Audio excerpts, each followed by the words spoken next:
YouTube, we got a cool one for you today. A few Rolexes, a few market updates, and a P, which is the first watch I've ever sold on eBay back 20 years ago. Brings back a lot of memories, along with a special gift from my friend Eric Chang over at Undefeated. So let's do this.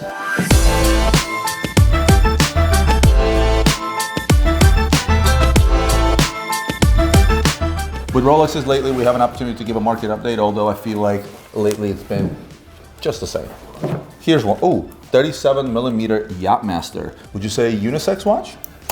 Absolutely. I mean, we've sold them to men before, but I would think for the most part, 37mm on a strap Rolex tends to be more fit for a lady, but yeah, absolutely, a lot of 37s for men. So this is one of those watches that didn't go for like a crazy premium because it is technically a ladies piece. It's on the smaller end, so it was less desirable. But because for ladies' watches, this is very bulky and sporty. This doesn't scream ladies' watch.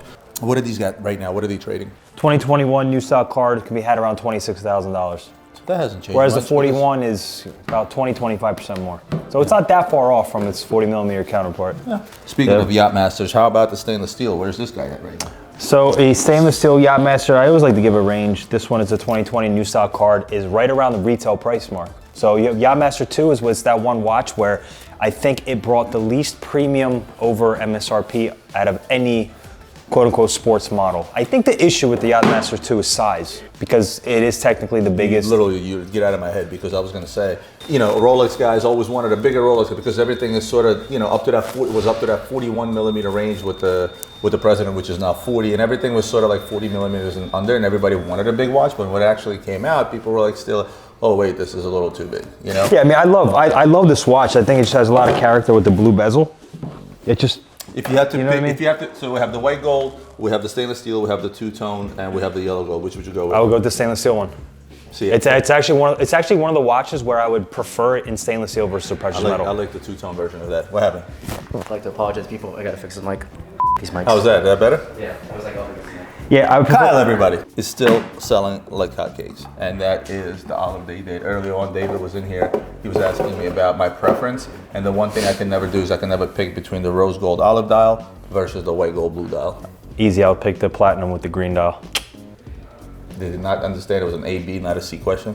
So look, I think equilibrium has set in on these.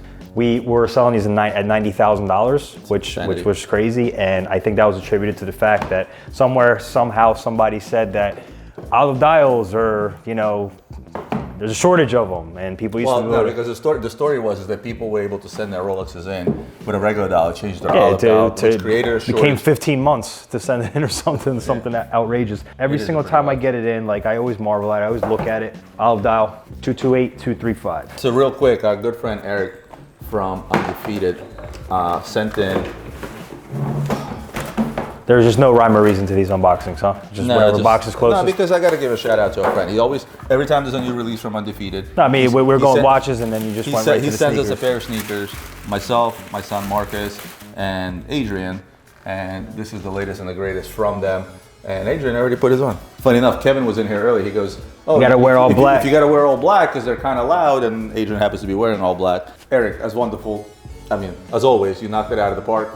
Great job with these. Thank you so much. This is a rather untraditional look, but as I'm telling people, the 2023 vibe. Mark 𝗵𝗏 sweatshirt on, limited edition of 3,330. 3,333 is the worst word that you can give to an ex-Soviet immigrant. If your dad was here, I would have asked him to say 300, 330. It's the worst fucking word you can give to an immigrant, period. That, just FYI. Again, Eric, thank you so much for these. I will wear them in good health. Lange, speaking of Lange, this is one that I'm gonna say is one of the most requested, not overly complicated Langes that we get here. And this one, the strap and the buckle is somewhere, but I'll show you the head. It's the Lange 1 Moonphase, right? And we've sold a dozen of these over the last few months. It is such a well-priced watch. It's unreal. It's just unreal how well-priced this watch is. I marvel at it every single time. It's just something about, you have your traditional Lange 1 design, and the addition of that Moonphase, it's just, I don't know, it just does something to this watch that makes it. It's one of the fastest moving Lange that we have. You're right. You're right, and funny Absolutely. enough, it moves faster than the regular Lange one. Well, speaking of Rolex, more Rolex. A lot of Rolex today. What can you tell me about the Yachtmaster Yellow Gold Oysterflex? Well, it is a Rolex, it is a SkyDweller, it is yellow gold, it is on an Oysterflex strap with a champagne dial. Wow. How do you like that? Mic drop. Somebody give him a microphone, please. So I'm gonna start with this. I'm gonna start with the fact that I talked about this when it comes to the yellow gold president, right? I like the champagne dial on the yellow gold watch because it gives you that one big hunk of gold. This watch on a bracelet is great, but with the black rubber strap, it just makes this thing stand out so well. It's a loud watch on a wrist. Absolutely. I mean, Big hunk of gold on a wrist. and I've said this before, when the Oysterflex straps first came out, I was not the biggest fan because it was kind of like out of the norm for Rolex to do. And then as time went on, I kind of got the gist as to why they did that. So you have a watch here that fits so many needs, right? If you want to wear it daily, it's on a rubber strap. It's not too much of a flex. It's not too loud or bright as a bracelet is. If you want to wear it with a suit, you can wear it with the suit out. If you want to wear it, basically with anything. The great thing about the watch is the overall market price on it right now. So where was it? Let's start with where it was. So a yellow gold Oysterflex Sky was at 50,000. Now basically you can purchase the watch on the aftermarket, or even if your Rolex AD has it for MSRP. That's more or less where the market is on these. MSRP is right under 40. Okay, so this Vacheron box, I know what this belongs to because the watch was actually separate. And the triple date annual, I know because I bought the watch. It's in this bag and the strap and the buckle are in there. This is one of the most undervalued Vacherons on the market today. And if Marco was here, look at the love, look at the step case design, look at the finishing on the movement, and we're not going to get into all that because I'm not Marco, but everything about this watch, we've sold quite a few of these because they're value for the money. If you're a Vacheron lover, this is what I look for today in terms of value. It's a decent size too, and it has a pretty thick profile as well, so it sits nice and fairly large on the wrist in comparison to some of the Patrimonies that are pretty flat. So as far as also has a vintage element with the dial color. Exactly. As well. So for me, one of my favorite values on Vacheron in the market today. So from and by Patek 5022 in platinum. Now, first of all, the condition it came in with the original out of box, this thing being pretty much brand new. So it's one of those forgotten about Calatravas in a smaller size. It is absolutely impossible to find a 5022 in platinum period, especially with a Roman dial. The dial on it is amazing. The fact that this is a Roman dial makes it uber rare. You know, production is not based on, oh, we're going to do this. They look at sales numbers. They look at what the demand is out in the market. And the reality of it, there's not a whole lot of demand for a smaller, dressier watch out there, although those trends are changing with the help of some of the vintage pieces, right? There's a lot of guys out there buying. The trend is absolutely changing. Yes. You're wrong with that. That's absolutely changing and changing fast. But again, at the time these were made, that was when the trend was going towards bigger watches. So that's why you're not gonna see, like, you guys can go on Google Patek 5022 in platinum, and with a Roman dial, see how many you actually find, because they're just not out there, because again, not many were made. This is made for a very specific clientele. Usually I find these, like, usually no box, no papers. This thing came with like everything. The hang tag, this, even its original shipment box from Patek. I'm surprised this thing isn't sealed. So, Oh my God, you cracked the seal. you know, so sealed Pateks is one of those things where, Little guy right here. yeah, it's literally a sticker that, it's this sticker. It gets ripped here when you open up the watch. I got a quick story for you. We ordered a 𝗕𝗏𝗄𝗏 Patek from Italy, if you remember, in rose gold. At the time, the market on the watch was $1.25 million. Sold. I would love to have that back now, but this watch was double sealed. So double sealed is when the plastic inside is sealed that I just showed you, and then you have the outer seal here. So the watch comes in, the guy that was bringing it in improperly imported it, and he forgot to include a CITES license for the strap. So when it got to customs at JFK held the watch up and they said, hey, there's a crocodile strap on here. You guys didn't fill out the CITES license. And the guy's like, well, shit, what do I do? He's like, well, you gotta come in here and take the strap off. In the half dark, in some stupid bonded warehouse at JFK with a couple of rusty screwdrivers, this guy had to first of all, he had to break the seal on the watch. It was double sealed. Seal done. He had to take off the stupid strap. Luckily, he had a relationship with Patek that was enough for them to actually send him a new seal, and he was able to reseal the watch. And it was a freaking nightmare, let's just say, but lesson learned, right? Yeah. What's in here? A bunch of tissues. Oh.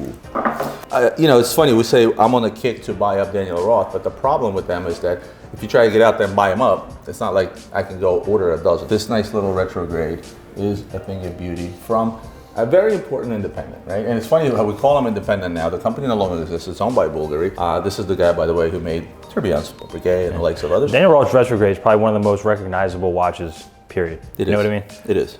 Ooh, that's a good one. Can you explain the whole... That's a good one. The whole tissue thing? Whoever sent it, kudos to you.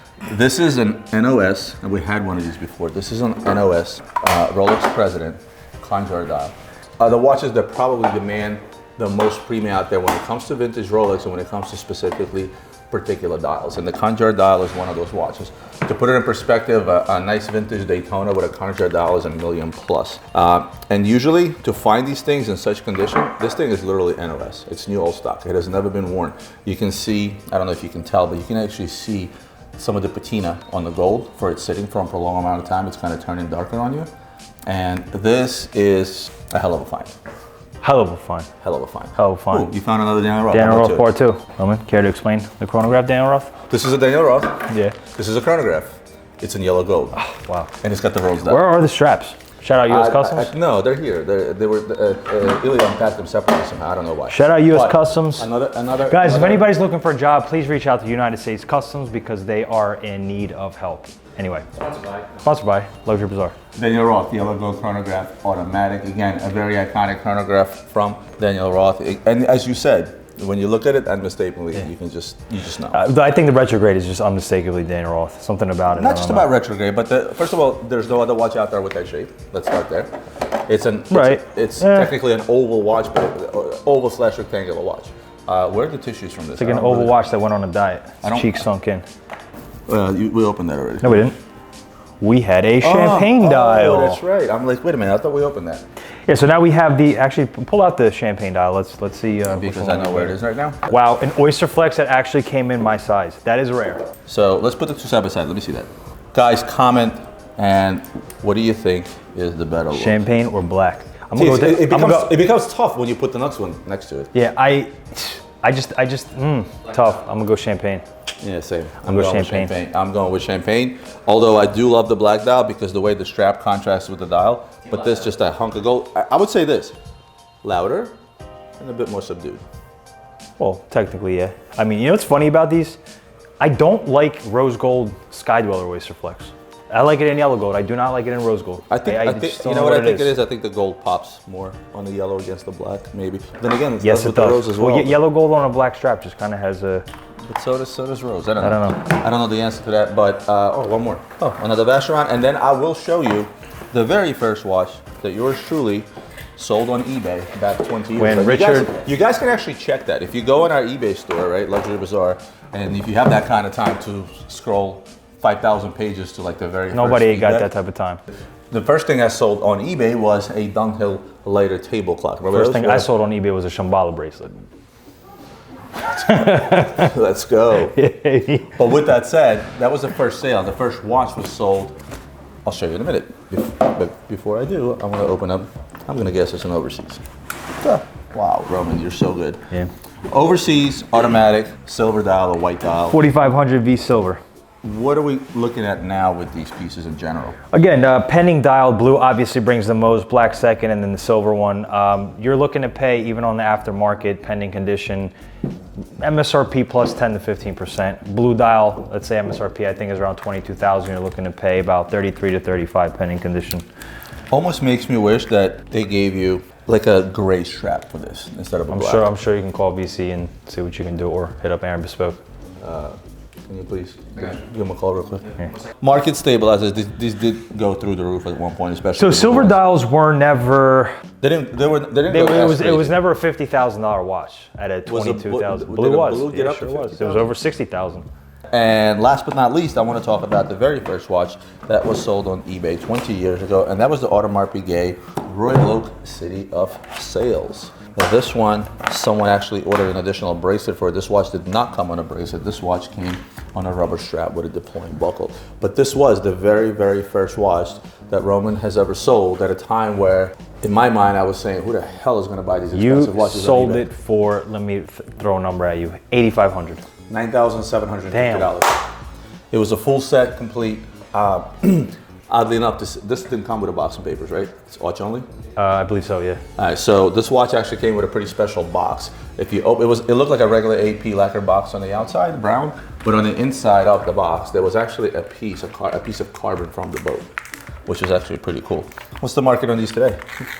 I mean, it's hard. It's hard to really identify what the actual market is, but I only made 1,000 of these. It's very simple. I believe it's a mid-20s watch. Do you know what the original list on that watch was back 20 years ago? $6,000. Or 11,200 rather. It was the original list. This came out of the gate with. But remember, this is what's kind of started the trios as well, because you had this watch in rose gold and you also had it in platinum, and they were all on rubber strap with the point, which is that. I actually am not a fan of this adding a bracelet to this watch. I would put it back. You're just not used to it. No, exactly. This watch belongs on a strap, and the reason I believe it belongs on a strap is that what makes the dial pop more with the 𝗕�値 logo. So when you put on the bracelet, stuff tends to blend in. It's a really pretty watch too, and it's wearable. And last but not least, a watch that I immediately threw on my wrist as it came in this morning is we got what started it all, and that's the Offshore Beast, originally made for the 20th anniversary of the Royal Oak. In 1992, we didn't see the releases till about 1993. There were a few pieces that hit the market in 1992 that were special.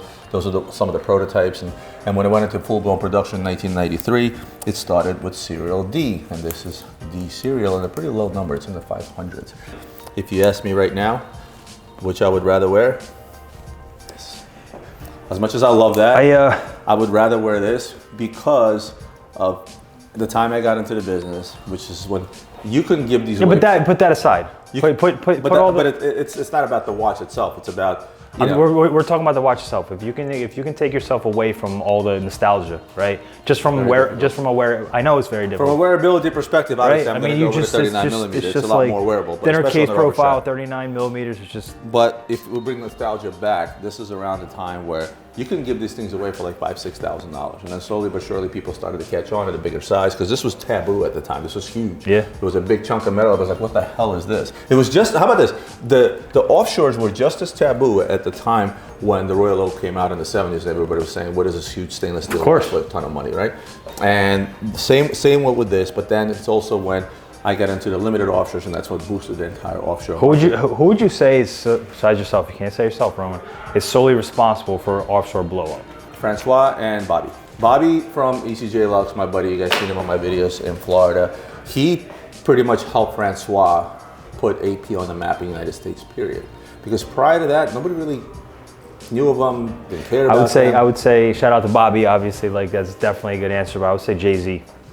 No, because here's the thing, is Jay-Z came on the scene a little bit later with his limited edition trio. And what do you mean?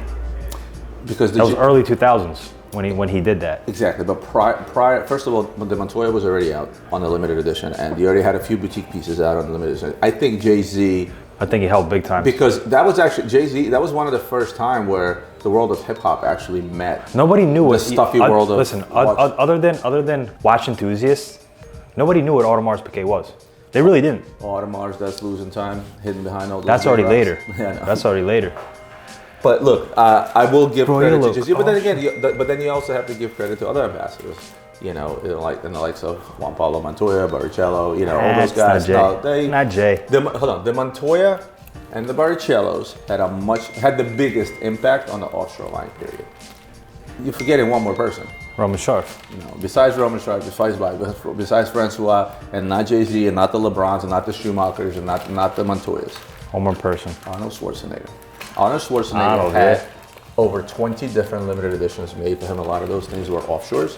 And Arnold Schwarzenegger, if you want to give credit to somebody, past Francois, past Bobby, you got to give it to Arnold Schwarzenegger. Guys, that's it for us today.